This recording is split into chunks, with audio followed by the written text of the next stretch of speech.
राज्यसभा की कार्रवाई सोमवार तक के लिए स्थगित कर दी गई है। लगातार एसआईआर के मुद्दे पर विपक्षी पार्टियां प्रदर्शन कर रही हैं और सदन में चर्चा की मांग की जा रही है। रामजी लाल सुमन, समाजवादी पार्टी के राज्यसभा सांसद, इस वक्त बातचीत के लिए हमारे साथ मौजूद है। सर, एसआईआर के मुद्दे पर लगातार प्रदर्शन आप लोग कर रहे हैं, क्या मांग? देखिए, सबसे बड़ा सवाल ये है, संसद में गतिरोध पैदा कब होता है? संसद में गतिरोध पैदा उस समय होता है जब जनजीवन से, लोक महत्व से जुड़े हुए सवालों पर सरकार का रवैया सकारात्मक नहीं होता। एसआईआर का सवाल बहुत महत्वपूर्ण सवाल है और इस सरकार का इरादा न सिर्फ बिहार में, देश में इसको लागू करने। ये इतना अव्यावहारिक है कि कौन कब पैदा हुआ, किसका बाप कब पैदा हुआ, तो जितनी जटिलताएं हैं उस प्रक्रिया में मतदाता बनने के लिए उन जटिलताओं को कोई पूरा नहीं कर सकता। हम लोग बराबर मांग कर रहे हैं कि इस पर चर्चा होनी चाहिए। सरकार का कहना यह है कि एक संवैधानिक संस्था है चुनाव आयोग, हम उस पर चर्चा नहीं करा सकते। तो आखिर इस समस्या का हल कहाँ से निकलेगा? ये बहुत गंभीर मामला है और हम आरोप लगाना चाहेंगे कि सरकार जानबूझ करके, चिन्हित करके कि जो हमारा मतदाता है उस मतदाता को चुनाव से दूर रखना चाहती है। जो लोग बीजेपी के कार्यकर्ता हैं या समर्थक हैं, उनका स्थायी निवास होता है क्योंकि वो संपन्न लोग हैं।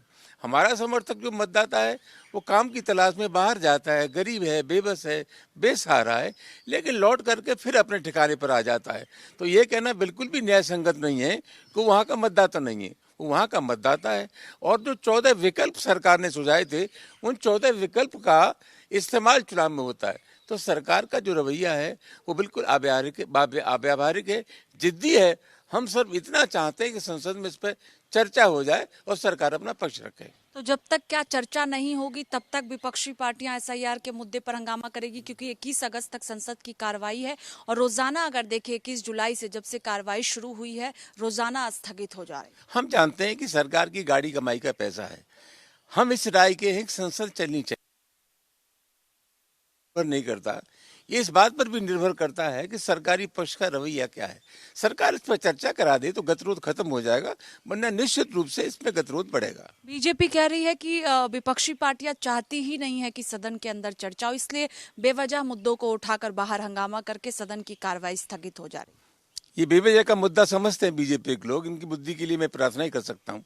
हमारे लिए बहुत महत्वपूर्ण मुद्दा है और इनकी नीयत में खोट है। पूरे देश में जानबूझ करके कुछ लोगों को मतदान से वंचित करना चाहते हैं, इनकी नीयत में खोट है। ये एन केन प्रकेंड जो सामदाम दंडभेद का इस्तेमाल करते हैं ये चुनाव में, चुनाव जीतने के लिए, उसका एक अंग है और इसी वजह से विरोध हो रहा है। आखिरी सवाल है कि अमेरिका ने जो टैरिफ को लेकर फैसला किया उसको किस तरह से आप देखते हो? लगातार डोनाल्ड ट्रंप जो बयान भी दे रहे भारत की अर्थव्यवस्था को लेकर।